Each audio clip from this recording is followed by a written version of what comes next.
Now, I want to share a story with you, and this is actually an article that I wrote over the weekend called All Wars Are Bankers' Wars. And I went in, I did a lot of research. It's posted to the front page of whatreallyhappened.com. I understand it's already gone viral. It's being reposted around the web. But I wanted to basically tell it to you here on the radio show. And it's a very long story. We're probably going to take the rest of the hour to do it. But it's something that you need to understand, that all of these wars and assassinations that we're told are crazed lone nut assassins or weapons of mass destruction or bringing democracy, all of them track back to the private central bankers as the initiating event. And the more you study this, the more you will realize all the wars are wars for the bankers, for the private central bankers. And I know a lot of people are going to have difficulty comprehending this, just how many of these wars we have fought as a nation were fought for no other purpose than to force private central banks onto nations that did not want them. So we're going to have a few examples so you understand why at this particular time in history the United States government is mired in so many wars against so many foreign nations. And there's plenty of precedents for this. Now, going back to the beginning, the United States fought the American Revolution primarily over King George III's Currency Act, which forced the colonists to abandon their own government-issued currencies and conduct business only using printed banknotes borrowed at interest from the Bank of England. If you go back to the writings of Ben Franklin, direct quote, the refusal of King George III to allow the colonies to operate an honest money system which freed the ordinary man from the clutches of the money manipulators was probably the prime cause of the revolution. That's Ben Franklin. Now, our public schools don't teach that because you're not supposed to know that the bankers were really behind the American Revolution. After the Revolution, the United States adopted a revolutionary, radically different economic system in which the government issued its own value-based currency so that private banks couldn't skim the wealth of the people through interest-bearing banknotes. So the American Revolution was fought primarily to free the American people from King George III's Currency Act, which ordered them to conduct all business using printed banknotes borrowed at interest from the Bank of England. So the Bank of England was just, raking in wealth from the labor of the American people in exchange for ink and paper. And that fueled the anger that led to the American Revolution. Your public schools don't spend a lot of time on that, but that was really what it was all about. So the revolution was over, the United States was born, but the private bankers are nothing if not dedicated to their schemes to acquire other people's wealth, and they knew full well how easy it is to corrupt a nation's leaders. Now, just 1 year after Mayor Amschel Rothschild had uttered his infamous, "Let me issue and control the nation's money, and I care not who makes the laws," private bankers succeeded in setting up a new private central bank called the First Bank of the United States, largely through the efforts of the Rothschilds' chief supporter in the United States, Alexander Hamilton. Now, this First Bank of the United States was founded in 1791, and by the end of its 20-year charter, the First Bank of the United States had almost ruined the nation's economy while enriching the bank's owners. As a result, Congress refused to renew the charter and signaled their intention to go back to a state-issued, value-based currency on which the people paid no interest at all to any banker. This resulted in a threat from Nathan Mayer Rothschild against the U.S. government. Quote, "Either the application for renewal of the charter is granted, or the United States will find itself involved in a most disastrous war." End quote. Congress still refused to renew the charter for the First Bank of the United States, whereupon Nathan Mayer Rothschild railed, quote, "Teach those impudent Americans a lesson. Bring them back to colonial status." End quote. Financed by the Rothschild-controlled Bank of England, Britain then launched the War of 1812 to recolonize the United States and force them back into the slavery of the Bank of England's banknotes, or to plunge the United States into so much debt they would be forced to accept a new private central bank. And the plan worked. Even though the United States won the War of 1812, Congress was forced to grant a new charter for yet another private bank, issuing the public currency as loans at interest, the Second Bank of the United States. Once again, private bankers were in control of the nation's money supply and cared not who made the laws or how many British or American soldiers had to die for it. So once again, the nation was plunged into debt, unemployment, poverty by the predations of the private central bank, and in 1832, Andrew Jackson successfully campaigned for his second term as president under the slogan, "Jackson and no bank." True to his word, Jackson succeeded in blocking the renewal of the charter for the Second Bank of the United States of America. And this was where that famous quote came from Andrew Jackson. Quote, "Gentlemen, I too have been a close observer of the doings of the Bank of the United States.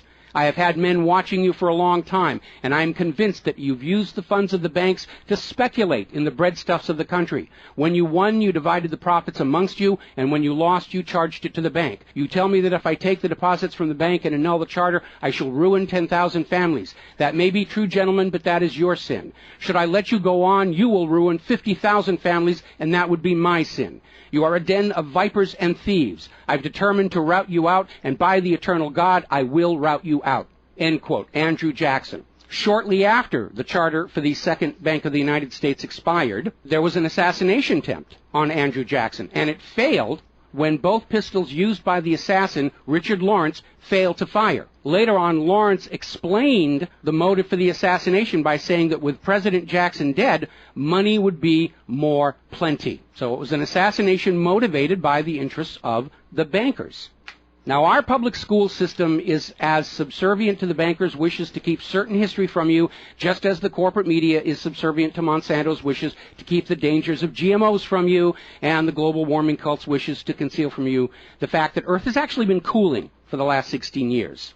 So it should probably be no surprise that the financial dimension of the Civil War are not well known to the average American. It's portrayed in our history books and our popular media as an internal dispute over slavery, but in fact it was a war with global implications.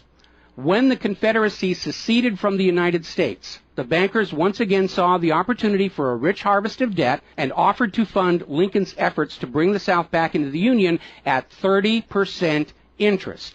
Lincoln remarked that he would not free the black man by enslaving the white man to the bankers, and using his authority as president, issued a new government currency, the greenback. This was a direct threat to the wealth and power of the central bankers, who quickly responded. This is a quote from the London Times following Lincoln's issuance of the greenbacks. Quote, "If this mischievous financial policy, which has its origin in North America, shall become indurated down to a fixture, then that government will furnish its own money without cost. It will pay off debts and be without debt. It will have all the money necessary to carry on its commerce. It will become prosperous without precedent in the history of the world. The brains and wealth of all countries will go to North America. That country must be destroyed, or it will destroy every monarchy on the globe." So, goaded by the private bankers, much of Europe supported the Confederacy against the Union, with the expectation that victory over Lincoln would mean the end of the greenback. France and Britain seriously considered an outright invasion on the United States in support of the Confederacy, but they were held at bay by Russia. A little bit of history most Americans don't understand. Russia came to the aid of Lincoln's Union during this crisis. Now, at that time, Russia had just ended their serfdom system, and they had a state central bank similar to the system the United States had been founded on. Now, free of European intervention, the Union won the war, and Lincoln announced his intention to go on issuing the greenbacks. Following Lincoln's assassination, the greenbacks were pulled from circulation, and the American people forced to go back to an economy based on banknotes borrowed at interest from the private bankers. So finally, in 1913, the private central bankers of Europe, in particular the Rothschilds of Great Britain, the Warburgs of Germany, met with their American financial collaborators on Jekyll Island, Georgia, to form a new banking cartel with the express purpose of forming the Third Bank of the United States, with the aim of placing complete control of the United States money supply once again under the control of private bankers. Owing to hostility over the previous banks of the United States, the name of this third bank was changed to the Federal Reserve, in order to grant the new bank a quasi-governmental image. But in fact, it is a privately owned bank. It's no more federal than Federal Express. In fact, last year, the Federal Reserve successfully rebuffed a Freedom of Information lawsuit by Bloomberg News on the grounds that as a private banking corporation, and not actually a part of the U.S. government, the Freedom of Information Act did not apply to the operators of the Federal Reserve. So 1913 proved to be a transformative year for the nation's economy. First, with Congress' passage of the 16th Income Tax Amendment and the false claim it had been ratified. Here's another direct quote. "I think if you were to go back and try and find and review the ratification for the 16th Amendment, which was the internal revenue, the income tax, I think if you went back and examined that carefully, you would find that a sufficient number of states never ratified that amendment," end quote. That's U.S. District Court Judge James C. Fox in Sullivan versus United States, 2003. Later that same year, 1913, and apparently unwilling to risk another questionable amendment, Congress passed the Federal Reserve Act over the Christmas holiday in 1913, while members of Congress opposed to the measure were at home. This was a very underhanded deal, as the Constitution explicitly vests Congress with the authority to issue the public currency, does not authorize its delegation, and thus would have required a new amendment to transfer that authority to a private bank. But pass it, Congress did, and President Woodrow Wilson signed it as he promised the bankers he would in exchange for generous campaign contributions. Now, President Wilson later regretted that decision. You've probably heard this quote before, but you're going to get it again. Quote, "I am a most unhappy man. I have unwittingly ruined my country. A great industrial nation is now controlled by its system of credit. We are no longer a government by free opinion, no longer a government by conviction and the vote of the majority, but a government by the opinion and duress of a small group of dominant men." That was Woodrow Wilson writing in 1919. Now, 1 year after the passage of the Federal Reserve Act, World War I started, and it is important to remember that prior to the creation of the Federal Reserve, there was no such thing as a world war. Now, World War I actually started between Austria, Hungary, and Serbia, but quickly shifted to focus on Germany. Why Germany? They didn't start the war. Why was Germany the villain in World War I? Well, the real reason was their industrial capacity was seen as an economic threat to Great Britain. Great Britain's pound was already in decline at the time because too much economic emphasis was on banking and finance, and not enough was on agricultural development, industrial development, and infrastructure. It's very much like the situation we have in the United States right now. All the financial operatives, they want to play the Wall Street games, and other parts of the economy are being neglected. We've lost a great deal of our manufacturing. We're not the agricultural exporter we used to be because everybody's over there at Wall Street playing in that giant open-air casino. Now, pre-war Germany did have a private central bank, but it was under strict control by the German government to keep inflation at reasonable levels and to make sure that all of the German economy was being properly funded, just like Putin did with their central bank about a month ago. Under government control by the German government, investment was guaranteed to internal economic development, and as a result, Germany had become a major manufacturing technological power. They were exporting products that Great Britain could not compete with. So in the media of the day, Germany was portrayed as the main opponent of World War I. And not just defeated, it was flattened. Now, following the Treaty of Versailles, Germany was ordered to pay the war costs of all the participating nations, even though Germany had not started that war. This amounted to 3 times the value of all of Germany itself. Germany's private central bank, to which the German government had gone deeply into debt to pay the cost of the wars, was allowed to break free of government control. That led to the massive inflation of the Weimar Republic, followed, permanently trapping the German people in endless debt. And money speculators were running rampant, and it led to these situations where you had literally a whole basket full of paper notes to get a loaf of bread. Now, when the Weimar Republic collapsed economically, it opened the door for the National Socialists to take power. Their first financial move was to issue their own state currency, which was not borrowed from private central banks. It was based on a unit of value, not a unit of debt. Freed from having to pay interest on the money in circulation, Germany blossomed and quickly began to rebuild its industry. It was an amazing transformation to see. The media called it the German miracle. Time magazine lionized Hitler for the amazing improvement of life for the German people and the explosion of German industry, and they even named him Time magazine's Man of the Year in 1938. And then once again, Germany's prosperity and freedom from a private central bank loaning the public currency at interest became a threat to other nations and other powers. I have a couple of quotes here from Winston Churchill that tells you what was really going through the minds of Europe in the years leading up to World War II. Quote, "Should Germany merchandise again," which means do business, "should Germany merchandise again in the next 50 years, we have led this war, World War I, in vain." That was Winston Churchill writing in the Times in 1919. Another quote, "We will force this war upon Hitler if he wants it or not," end quote. Winston Churchill in a 1936 radio broadcast. Quote, "Germany becomes too powerful. We have to crush it," end quote. Winston Churchill in November 1936 speaking to U.S. General Robert Wood. Quote, "This war is an English war, and its goal is the destruction of Germany." Winston Churchill, autumn 1939 broadcast. So it was all about economics and profitability. Now, Germany's state-issued value-based currency was also a direct threat to the wealth and power of the private central banks around the world. And as early as 1933, they started to organize a global boycott against Germany to strangle this upstart ruler who thought he could run his nation without a private central bank. Now, as had been the case in World War I, Great Britain and other nations threatened by Germany's economic power looked for an excuse to go to war. And as public anger in Germany grew over the boycott, Hitler foolishly gave them that excuse. Years later, in a spirit of candor, the real reasons for the war were made clear. Quote, "The war wasn't only about abolishing fascism, but to conquer sales markets. We could have, if we had intended so, prevented this war from breaking out without doing one shot, but we didn't want to." End quote. Winston Churchill to Harry Truman, March 1946. One more quote here.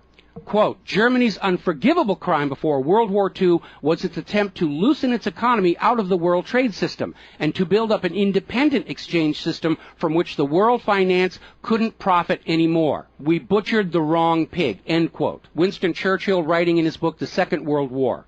Now, a little side note, we're going to actually step back in time to the years before World War II. A little bit of history a lot of Americans are still completely unaware of. And it involves a gentleman by the name of Marine Corps Major General Smedley Butler. In 1933, Wall Street bankers and financiers had bankrolled the successful rise to power of Hitler and Mussolini. Brown Brothers Harriman in New York, and they're still there. I saw them when I was there for the 9/11 anniversary. They were financing Hitler right up to the day war was declared with Germany. And these Wall Street financiers decided that a fascist dictatorship in the United States, based on the one Mussolini had in Italy, was going to be far better for their business interests than Roosevelt's New Deal, which threatened massive wealth redistribution to recapitalize the working and middle classes of America. So the Wall Street tycoons recruited General Butler to lead the overthrow of the U.S. government and install a Secretary of General Affairs who would be answerable to Wall Street and not the people, would crush social unrest and shut down all the labor unions. General Butler pretended to go along with the scheme, but then exposed the plot to Congress.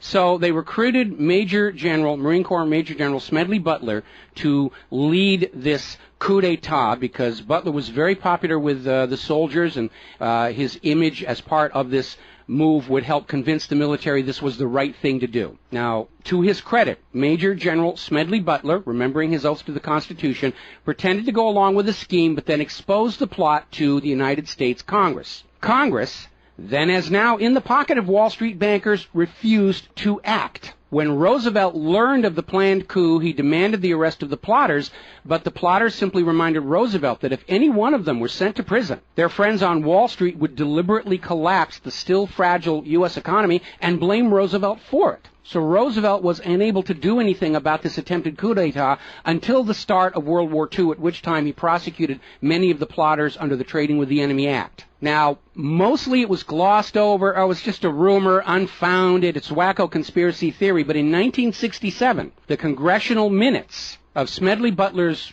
revelation to Congress of the coup were finally released to the public. You ever see this movie, 7 Days in May, Kirk Douglas and Burt Lancaster, about an attempted military takeover of the United States of America? It was based loosely on this story. But of course, in the movie, the bankers being behind the Burt Lancaster character was completely removed from the script here. Now, Smedley Butler is also famous for writing a work called War is a Racket. And I would like to read you a quote from that. Quote, "I spent 33 years and 4 months in active military service as a member of our country's most agile military force, the Marine Corps. I served in all commissioned ranks from second lieutenant to major general. And during that period, I spent more of my time being a high-class muscle man for big business, for Wall Street, and for the bankers. In short, I was a racketeer, a gangster for capitalism. I suspected I was just part of a racket at the time. Now I'm sure of it. Like all members of the military profession, I never had an original thought until after I left the service. My mental mental faculties remained in suspended animation while I obeyed the orders of the higher-ups. This is typical with everyone in the military service. Thus, I helped make Mexico and especially Tampico safe for American oil interests in 1914.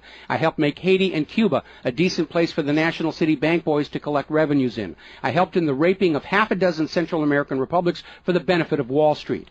The record of racketeering is long. I helped purify Nicaragua for the International Banking House of Brown Brothers in 1909 through 1912.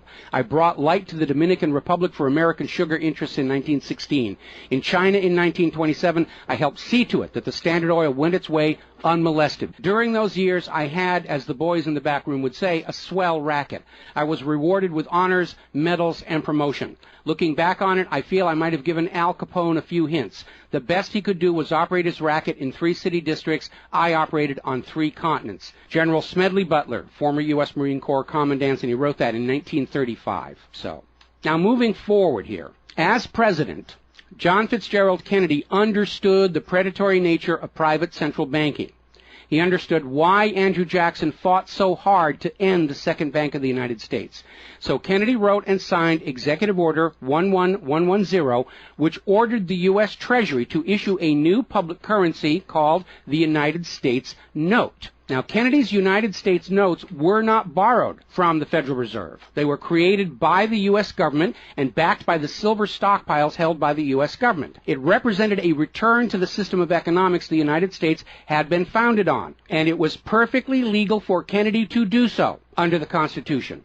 All told, some $4.5 billion went into the public circulation, which eroded interest payments to the Federal Reserve and loosened their control over the nation. 5 months after signing Executive Order 11110, John F. Kennedy was assassinated in Dallas, Texas, and the United States notes pulled from circulation and destroyed.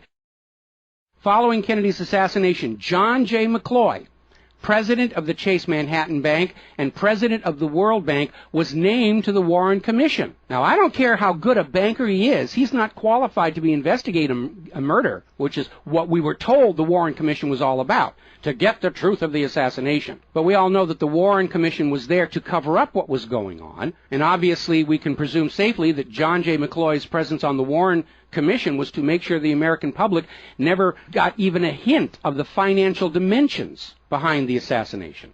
So, as we enter the 11th year of what I am certain future history will most certainly describe as World War III, we need to examine the financial dimensions behind all these wars. Why are we here? Why are our children being killed and crippled? Is this another war for the profit of the private central bankers? And the answer is yes.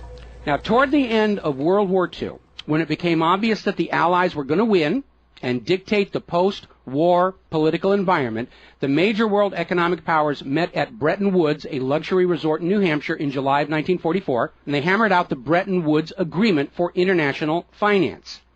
The British pound lost its position as the global trade and reserve currency to the U.S. dollar. There are indications this was part of the price demanded by Roosevelt in exchange for the U.S. entry into the war. Now, absent the economic advantages of being the world's go-to currency, Britain was forced to nationalize their Bank of England in 1946. The Bretton Woods Agreement, ratified in 1945, in addition to making the dollar the global reserve and trade currency, obligated the signatory nations to tie their currencies to the dollar. The nations that ratified Bretton Woods did so on 2 conditions. The first was that the Federal Reserve would refrain from overprinting the dollar, basically as a means to loot real products and produce from other nations in exchange for ink and paper. It basically was an imperial tax imposed by the U.S. economic system on the rest of the world. That assurance of no overprinting was supposedly backed up by the second requirement, which was that the U.S. dollar would always be convertible back to gold by the U.S. government at $35 an ounce. Now, of course, the Federal Reserve, being a private bank and not answerable to the U.S. government, did in fact start overprinting paper dollars, which were sent to other nations around the world, and under Bretton Woods, they had to send back products and produce and raw materials at full value. And much of the perceived American prosperity of the 1950s and 60s was the result of these foreign nations having to send real raw materials, goods, produce, back to the United States in exchange for these little pieces of paper with ink all over them, because they were forced to accept these paper notes as being worth $35 per ounce of gold. Then in 1970, France started looking at this huge pile of printed paper notes sitting in their bank vaults, for which real French products like wine and cheese had been traded, and it notified the United States government that they would exercise their option under Bretton Woods to return all those paper notes for gold at the agreed-upon $35 per ounce exchange rate. The problem was the United States had nowhere near the gold to redeem all those paper notes. So on August 15, 1971, Richard Nixon temporarily, nudge, nudge, wink, wink, say no more, suspended gold convertibility of the U.S. Federal Reserve notes. This Nixon shock, as it was termed at the time, effectively ended Bretton Woods, and many global currencies started to delink from the U.S. dollar. And it created another problem, because the United States had been collateralizing their loans, money borrowed from other governments and foreign investors, with the American nation's gold reserves. And with the awareness that there wasn't enough gold to redeem all the Federal Reserve notes, lenders to the U.S. were starting to wonder, did the U.S. government have enough gold to collateralize their outstanding debts? Foreign nations began to get very nervous about the loans to the United States, and they were understandably reluctant to loan any additional money without some form of collateral. So what Richard Nixon did is he founded the environmental movement with the EPA and its various programs like wilderness zones and roadless areas and heritage rivers, wetlands, and all these other little different programs, which all took vast areas of public lands and made them off limits to the American people, who are technically the owner of all those lands. But Nixon had no concern for the environment, and the real purpose of this land grab, under the guise of the environment, was to pledge those pristine lands and their vast mineral resources as collateral on the outstanding national debt. The multitude of all these different programs was simply to conceal the scale of the land grab and collateralization of the American people's heritage. And it actually today covers almost 25% of the entire nation, is now locked up by these EPA programs and pledged as collateral on government borrowing. Now, with open lands, available lands for collateralization already in short supply, the U.S. government embarked on a new program to shore up sagging international demand for the dollar. The United States approached the world's oil-producing nations, mostly in the Middle East, and offered them a deal. In exchange for only selling their oil for dollars, the United States would guarantee the military safety of those oil-rich nations. The oil-rich nations would agree to spend and invest their U.S. paper dollars inside the United States, particularly in U.S. Treasury bonds, which would be redeemable through future generations of U.S. taxpayers. The concept was labeled the petrodollar. In effect, the United States, no longer able to back the dollar with gold, was now backing it with oil, other people's oil. And that necessity to keep control over those oil nations to prop up the dollar has dominated America's foreign policy in the region ever since. But as America's manufacturing and agriculture has declined, the oil-producing nations faced a dilemma. Like France, they've got piles and piles of these paper notes and treasury bonds piling up in their vaults, and there really wasn't all that much except real estate they wanted to buy from the United States of America. Europe's cars and aircraft were superior and less costly. In more recent times, America's experiment with GMO food crops has led a lot of nations to simply avoid buying U.S. agricultural exports. Israel's constant belligerence against its neighbors has caused the oil-producing nations to wonder if the U.S. could actually keep their end of the petrodollar arrangement. So oil-producing nations started to talk of selling their oil for whatever currency the purchasers wanted to pay. Iraq, already somewhat hostile to the United States following Desert Storm, demanded the right to sell their oil for euros in 2000. In 2002, the United Nations agreed that Iraq had a right to sell their oil for euros under the Oil for Food program. 1 year later, 2003, the United States reinvaded Iraq, lynched Saddam Hussein, and placed Iraq's oil back on the world market, only available for U.S. dollars. Now, the clear U.S. policy shift following 9/11, away from at least attempting to appear to be an impartial broker of peace in the Mideast to one of unquestioned support for Israel's aggressions, only further eroded confidence in the petrodollar deal, and even more oil-producing nations started openly talking of trading their oil for other global currencies. So over in Libya, Muammar Gaddafi had instituted a state central bank and a value-based trade currency, the gold dinar. Gaddafi then announced that Libya's oil was for sale, but only for the gold dinar. Other African nations, seeing the rise of the gold dinar and the euro, even as the U.S. dollar continued its inflation-driven decline, flocked to the new Libyan currency for trade. This move had the potential to seriously undermine the global hegemony of the dollar. French President Nicolas Sarkozy reportedly went so far as to call Libya a threat to the financial security of the world. So the United States invaded Libya under the guise of supporting a popular rebellion. They brutally murdered Gaddafi, apparently because the object lesson of Saddam's lynching had not been enough of a message, imposed a private central bank, and returned Libya's oil output to dollars only. The gold that was supposed to be made into the gold dinars, as of the last report I could find, unaccounted for. Now, according to General Wesley Clark, the master plan for the dollarification of the world's oil nations included 7 targets: Iraq, Syria, Lebanon, Libya, Somalia, Sudan, and Iran. Venezuela, which has started selling their oil to China for the yuan, seems to be a late addition. What is notable about those original 7 nations targeted by the U.S. is that none of them are members of the Bank of International Settlements. This is the private central banker's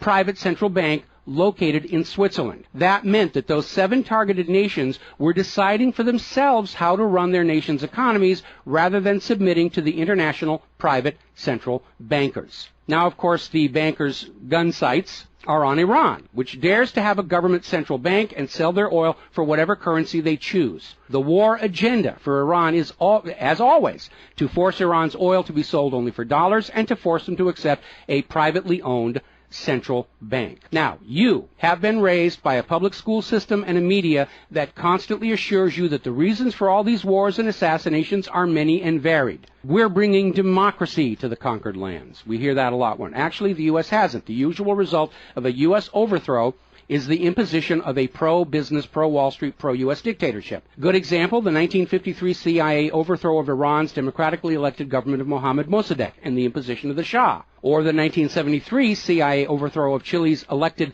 government of President Salvador Allende and the imposition of the dictator Augusto Pinochet. Another one of the excuses we'll get is we have to save the people from a cruel oppressor. That's the one they're using in Syria right now. Revenge for 9/11. That was a big one going into Iraq. And then later on, President Bush was caught on video saying, no, Iraq had nothing to do with 9/11.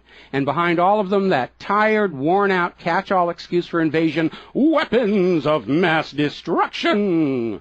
Assassinations are always passed off as crazed lone nuts to obscure the real agenda. And the real agenda of the bankers is very simple. It is enslavement of the people by creation of a false sense of obligation. Now, that obligation is false because the private central banking system by design creates more debt than money with which to pay the debt. There is no way out the way it's set up. It's impossible to escape as long as you're playing by their rules. And you need to understand, private central banking is not science. It is a religion. It's a set of arbitrary rules created to benefit the priesthood, meaning the bankers, and it is supported only because people believe this is the way it's supposed to be.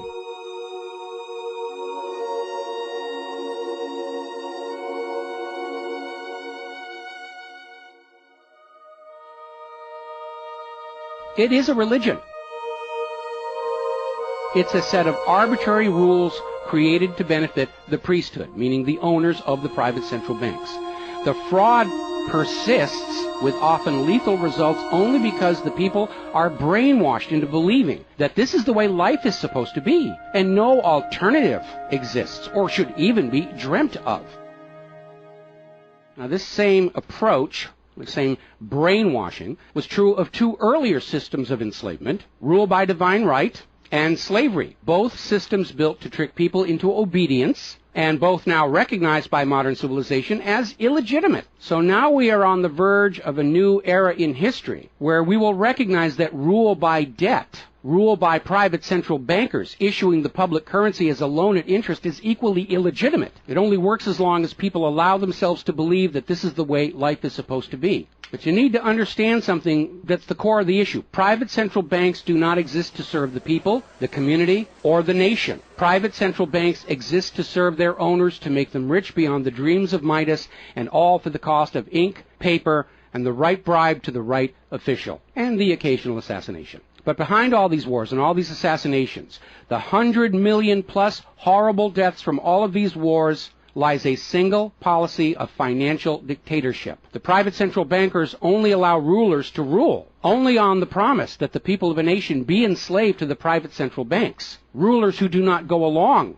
with that will be killed. Their nation invaded by those other nations still enslaved to the private central banks. The bankers themselves don't fight these wars. Their children are not in these wars. A nation tries to break free of the private central bankers like Libya. All the other nations under the bankers' control pile on and destroy them. This so-called clash of civilizations you are being told about by the corporate media, it's really a war between banking systems, with the private central bankers forcing themselves onto the rest of the world, no matter how many millions must die for it. The constant hate-mongering against Muslims you see in the corporate media lies in a simple fact. Like the ancient Christians, prior to the Knights Templars, Muslims forbid usury or the lending of money at interest because they saw in ancient times, like Rome, how these banking practices could destroy an entire society. And that is the reason our government media insists that Muslims have to be hated and killed and converted.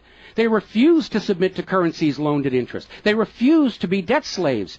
That makes them a threat to the natural order of the world, the new world order of global fascist dictatorship. So, off to war your children must go to spill their blood for the money junkies' gold. We barely survived the last 2 world wars. Now we're going into the third one in the nuclear bioweapon age. That is very dangerous. We have to ask ourselves, are the private central bankers willing to risk incinerating the whole planet to feed their greed? Apparently so. You as parents, as siblings, as spouses, need to ask yourself, do you really want to see your loved ones in uniform, killed and crippled, all for a bank balance sheet? But the whole point of this article, the whole point of what I'm sharing with you today, and this is all history, you can go out and hunt it down for yourself. Behind all the flag waving, behind all the propaganda, behind the crazed lone nut assassins, weapons of mass destruction, all of the modern wars this nation have fought are wars by and for the private bankers, fought and bled for by third parties unaware of the true reason they're expected to gracefully accept being killed and crippled for. And the process is quite simple. We've explained it before on this show. As soon as the private central bank issues its currency as a loan at interest, the public is forced deeper and deeper into debt. When the people are reluctant to borrow anymore, that's when the Keynesian economists demand the government borrow more to keep the pyramid scheme working. When both the people and the government refuse to borrow anymore, that is when the large wars get started, to plunge everyone even deeper to debt to pay for the war, and then after the war to borrow even more to rebuild. And when these horrible wars are over, the ordinary people have basically what they had before the war, except their graveyards are a lot larger, and everyone is in debt to the private bankers for the next century. That is why Brown Brothers Harriman in New York was funding the rise of Adolf Hitler, because war is the bankers' richest harvest. We all need to recognize this is what all these wars have been about.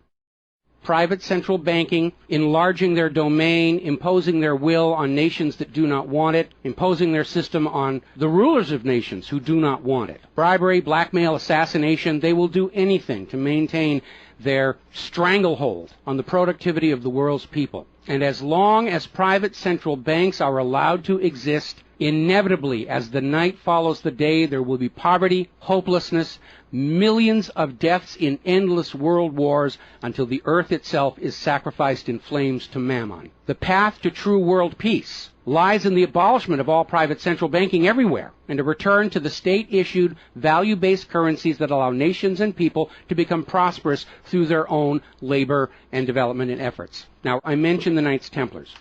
Prior to the Knights Templars, Christianity, like Islam, forbade usury because Christianity, much of Orthodox Christianity, came out of Rome, and they had seen firsthand what debt-based economies do, even to the Roman Empire. They'd seen it firsthand, so they had a ban on usury. And the Knights Templars were able to basically either bribe or blackmail the Pope to get a special dispensation that allowed them to rent money, is what they called it. They didn't call it usury, they called it renting money. A lot of modern predatory banking practices were pioneered by the Knights Templars. And they plunged Europe into hopelessly unpayable debt until finally French King Philip IV, otherwise known as Philip the Fair, did the only solution he could do, because he understood as long as you believed in the rules of the bankers, as long as you played by the rules they created to serve themselves, you are hopelessly trapped. And so Philip thought outside the box, and I know he's demonized for it, but in looking at the history of the Templars, it was his last resort. He sent messages to all of the regions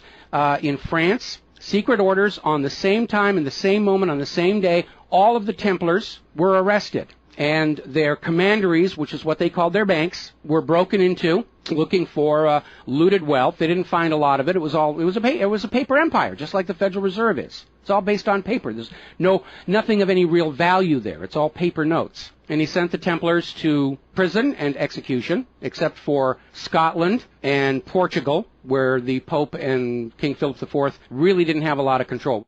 I think that the governments of the world, looking at the situation, looking how close we are to seeing this current world conflict emerge into a full-blown global thermonuclear war, that maybe they need to start thinking about the wisdom of King Philip the Fair and say it's time to simply grab all these private central bankers all at the same time so they can't simply skedaddle from one nation to another and come back and try the same thing again, as they will inevitably do, because these people are addicts. They're hopelessly addicted to other people's money. That's why we call them money junkies. When we see somebody who's addicted to cocaine or methamphetamine or heroin, and we can easily see how they're destroying their home and community around them. Now we need to look at these money addicts and look at how they're destroying the entire world around them. And it's time for an intervention. It's time for us to become private central banking heretics, to stop believing that this is the way life is supposed to be, because it isn't. It isn't even the way the United States was actually started. And they're trying as hard. Look at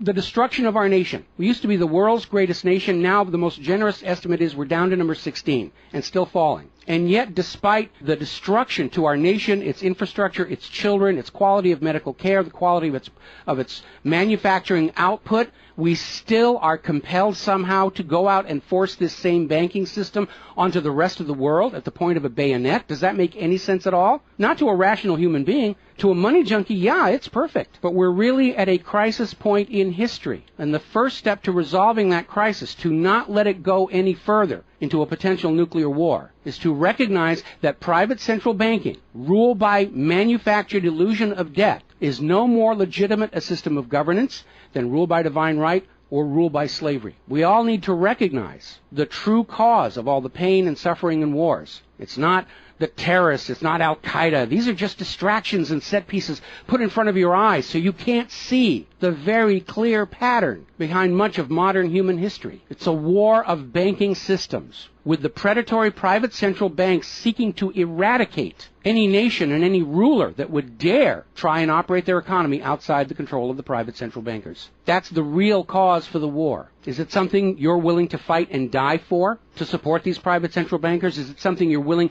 to let your sons and daughters and brothers and sisters be blown to bloody bits for, so the money junkies can have their latest fix, just a little tiny bit more gold or a little larger number on the bottom of that brokerage statement, so they can have today's thrill, their fix of money that is bought with the blood of your children? I don't think so. But the time has come to point out what really is the cause of all causes behind all the wars and suffering that our planet is having to endure and our people are having to endure. The common enemy of all humankind are private central banks issuing the public currency as a loan at interest. And as history will show, they will do anything, up to and including global wars, to keep their lock on yours and your children's future economic well-being and productivity. We're not a free society. Media will tell us that we're free, but we're not free. We are slaves. Our slave chains are made of paper, and that paper is the Federal Reserve note. Too few of our leaders have tried to stand up to